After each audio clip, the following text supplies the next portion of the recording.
This is a peaceful Sunday in late autumn Japan in November.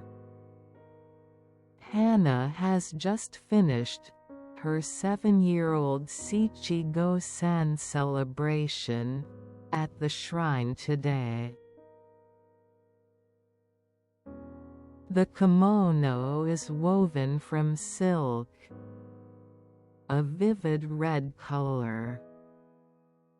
The neck is a little tight, and an unfamiliar weight rests on her shoulders. However, that weight is also proof that today is a special day. Hana is slowly walking down the hill from the shrine grounds, having finished her prayer, accompanied by her parents and grandparents. On her feet are white socks, called tabi, and sandals called zori, secured with red straps. Every time she walks, the zori make a dry, light sound, Karen, koran. This sound is deeply connected to Hana's memories of festivals and celebrations.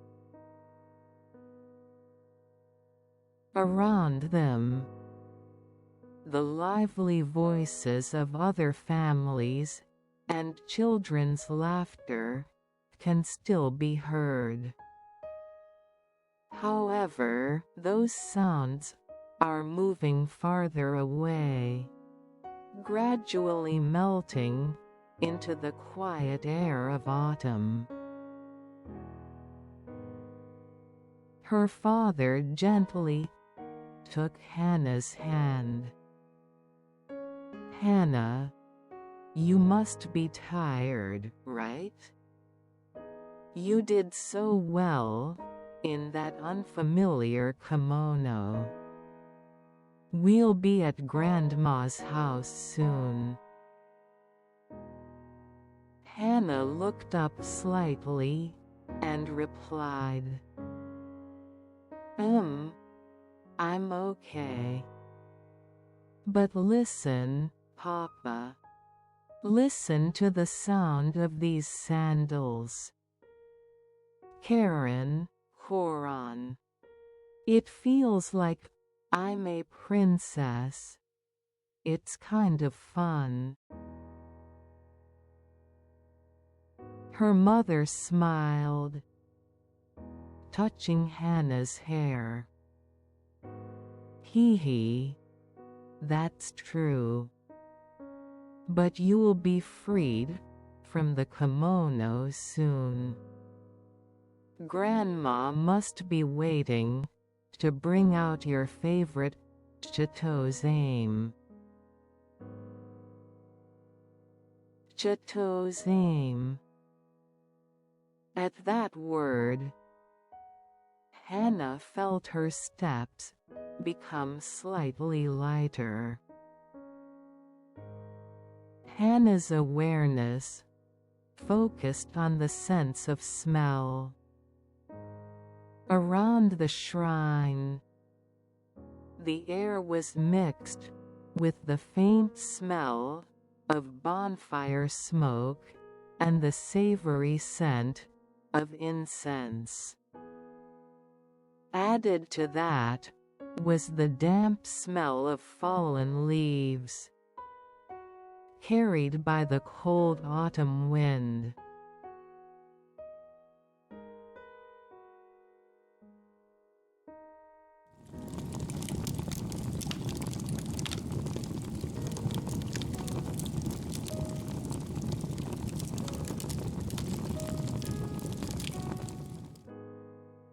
All those scents brought a sense of calm to Hana's mind.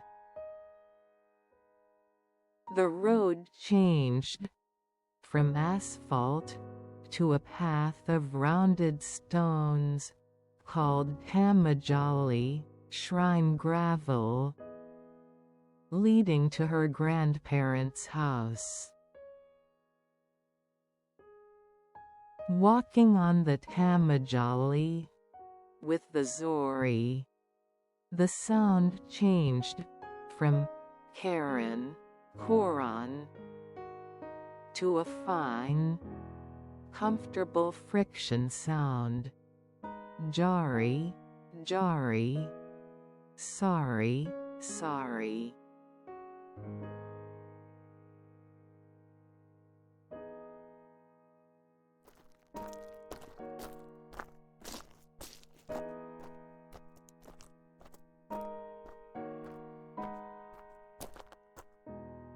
Grandmother spoke to Hannah, who was walking a little behind.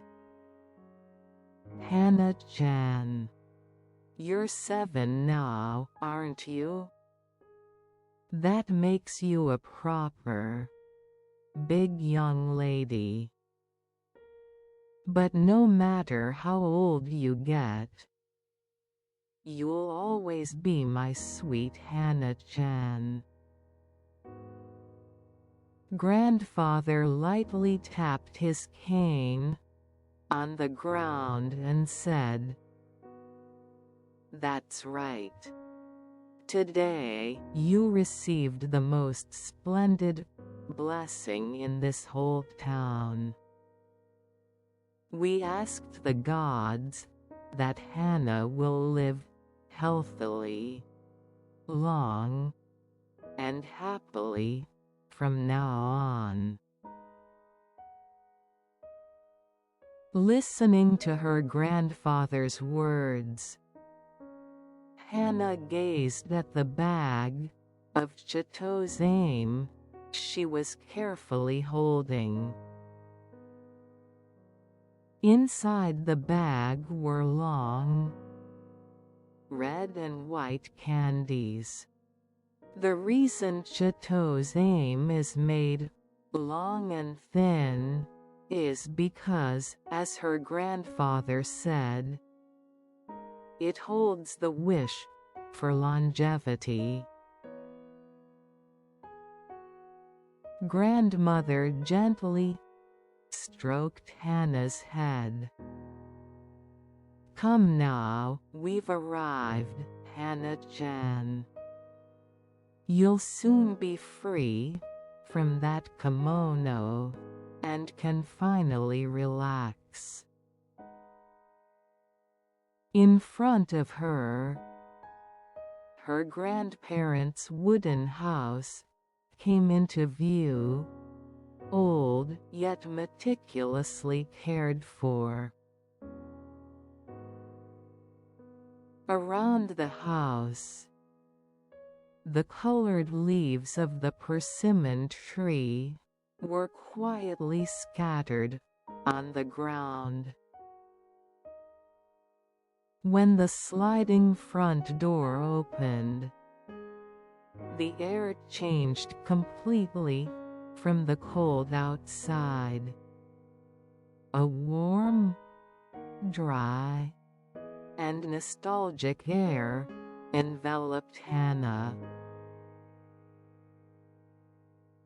The scent of this air was security itself for Hannah.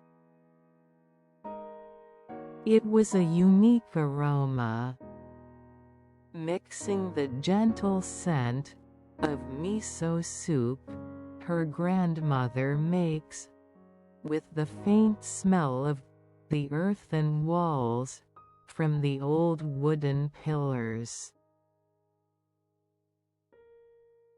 Hannah sat on the raised wooden floor of the entrance and slowly began to take off the unfamiliar zori and tabi.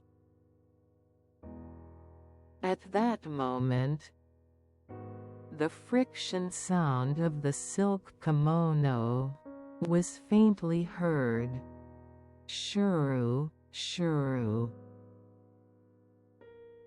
Her freed feet touched the warmth of the wooden corridor, allowing her to finally relax.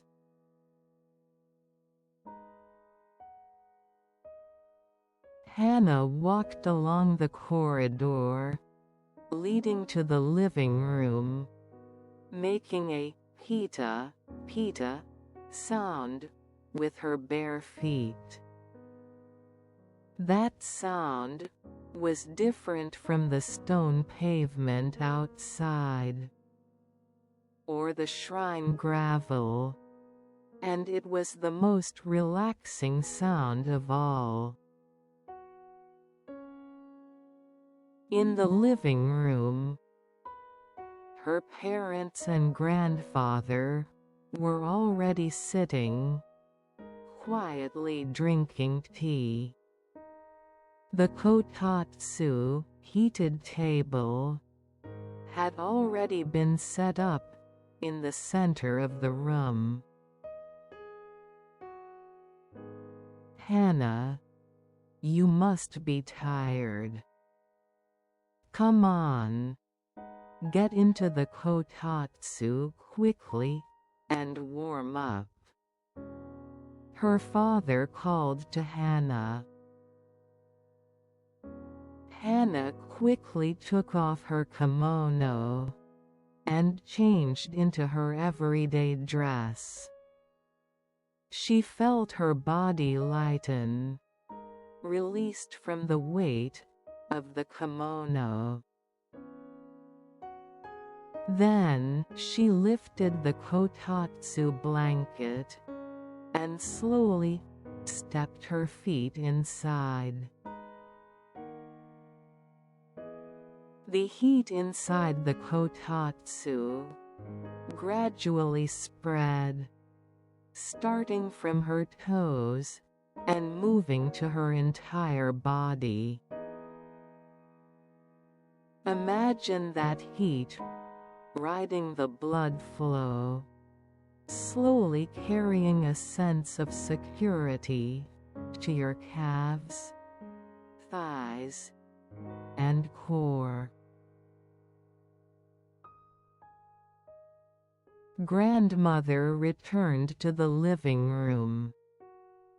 She brought warm tea and the long-awaited Chitose Ame. Hana-chan, this is your reward for working so hard.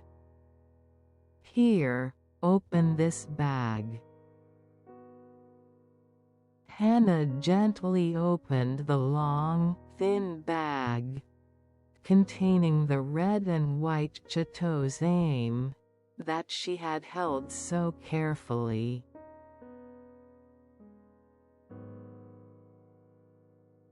The candy bag was made of thin plastic. When Hana tore open the edge of the bag, it made small, delicate sounds. Kasa kasa, sherry sherry.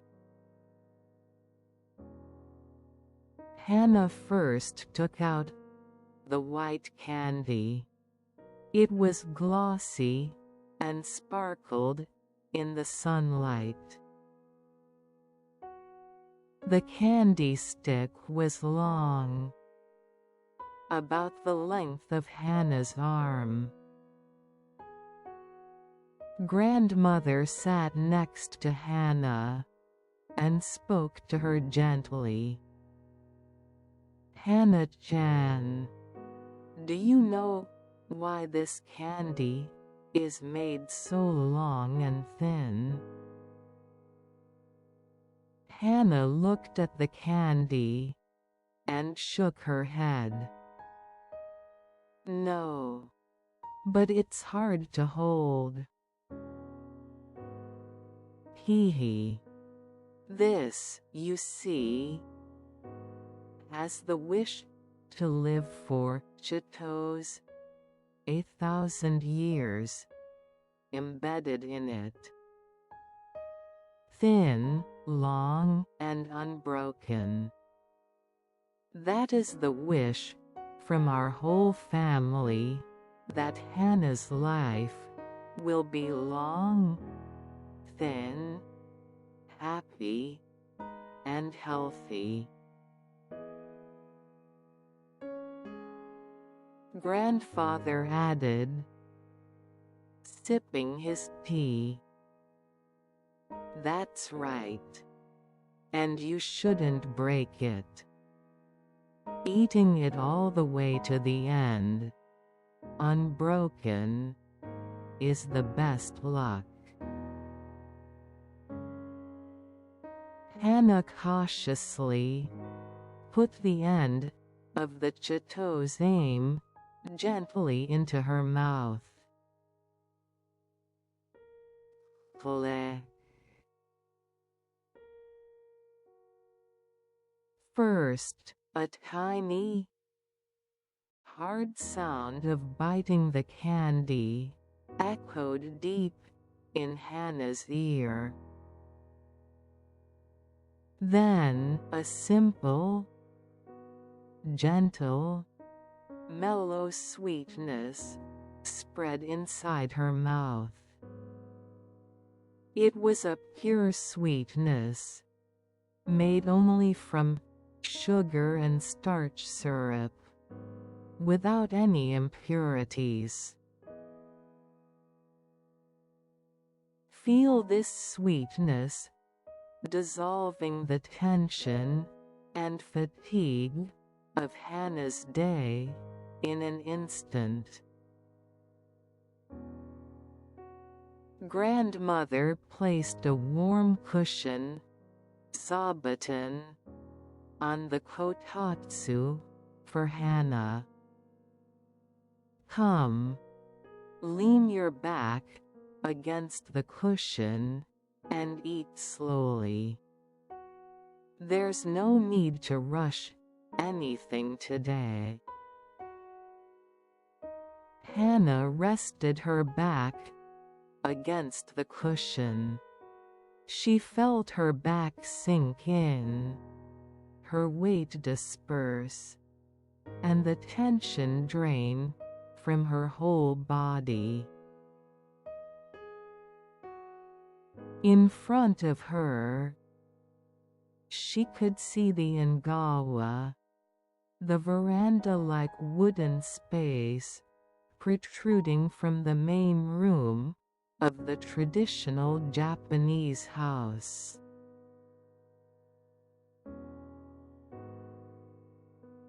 Beyond the Ngawa was the garden. Although the glass door was closed, the light faintly leaking in stimulated Hannah's eyes in a comforting way.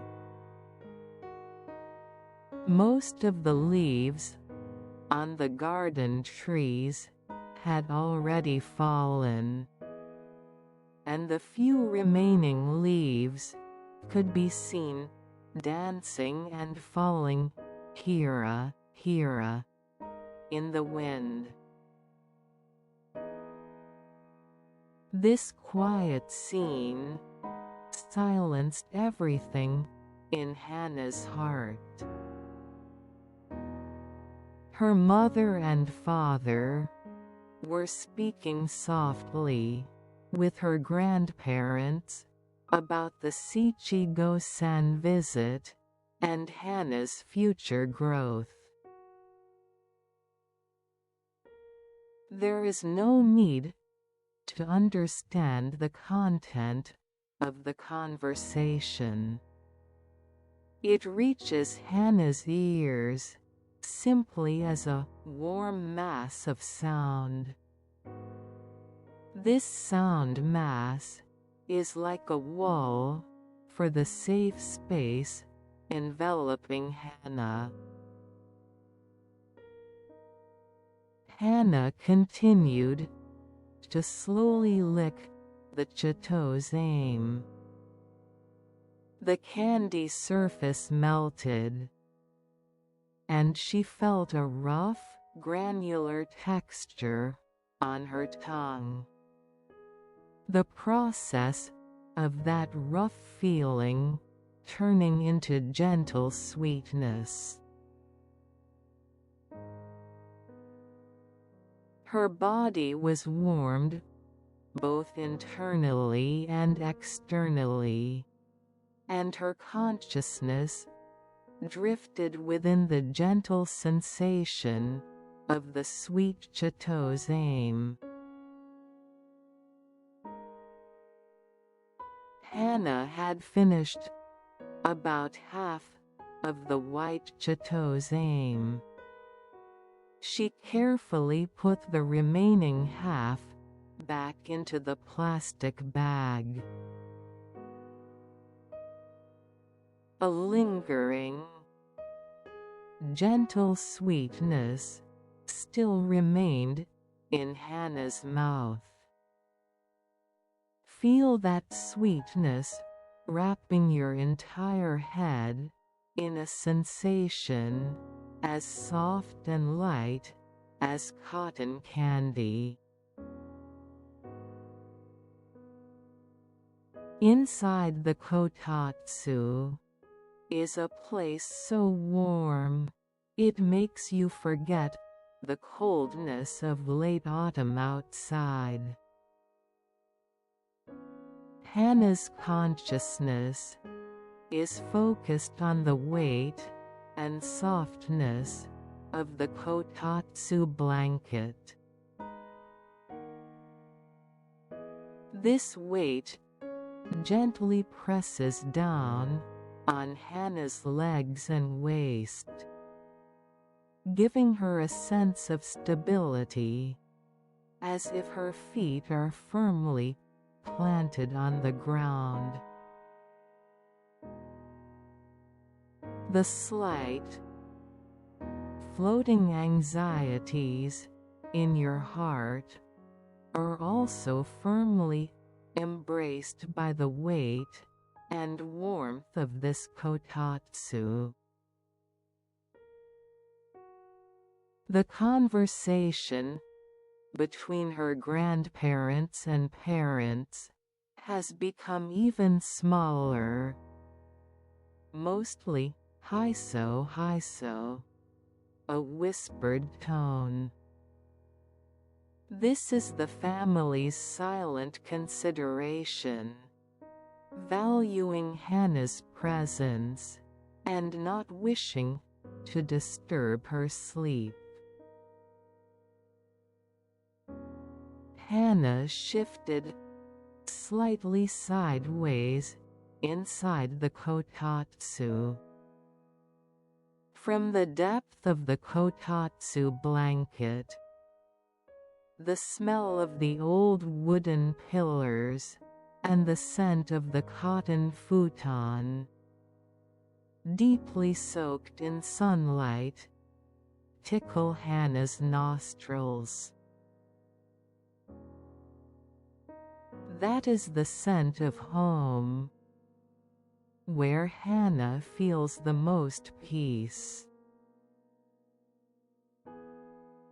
Hana closed her eyes, and her consciousness returned to hearing.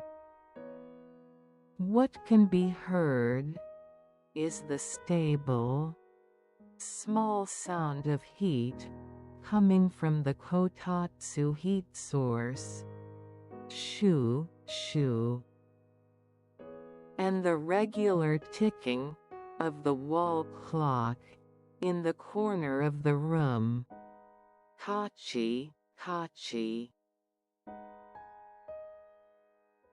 These two sounds guide Hana's mind into a deep, concentrated state. Hana felt her body, freed from the kimono, sink into the heat of the kotatsu and the softness of the cushion, as if completely dissolving. In Hana's mind, the peaceful memories of the day gently appear and fade away like a flickering flame. First, the fine, comforting friction sound of stepping on the shrine gravel. Jari, jari. That sound cleansed Hana of all ill fortune. Next, the tiny click sound of the Chitose Ame in her grandparents' house, and its long, gentle sweetness. That sweetness was the wish itself to live long and happily. And now, the heat of the kotatsu and the quiet love of her family wrap Hana's body. Hana's breathing is becoming even more gentle, deep, and regular.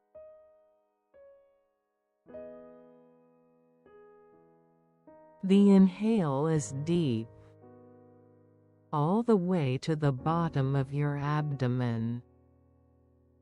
Warm air fills your entire body.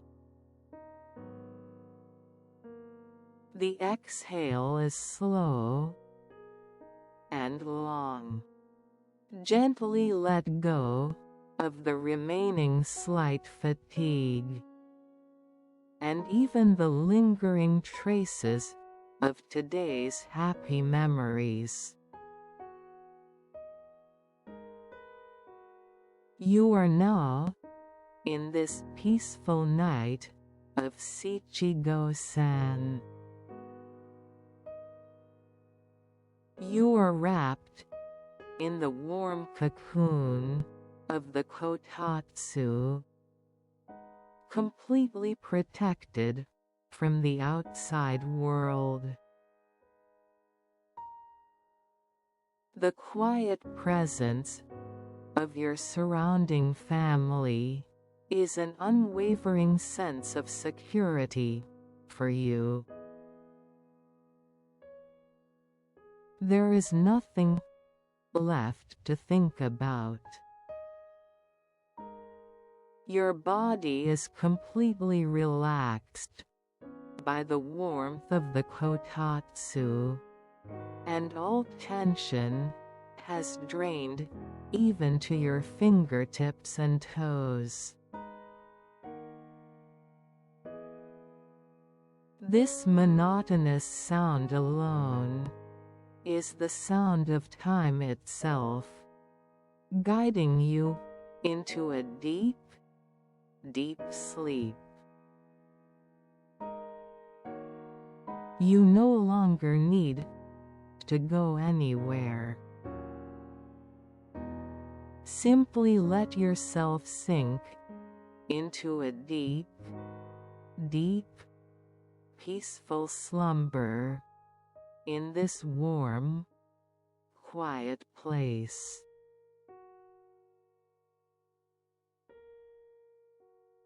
Into the deep, deep darkness. Good night.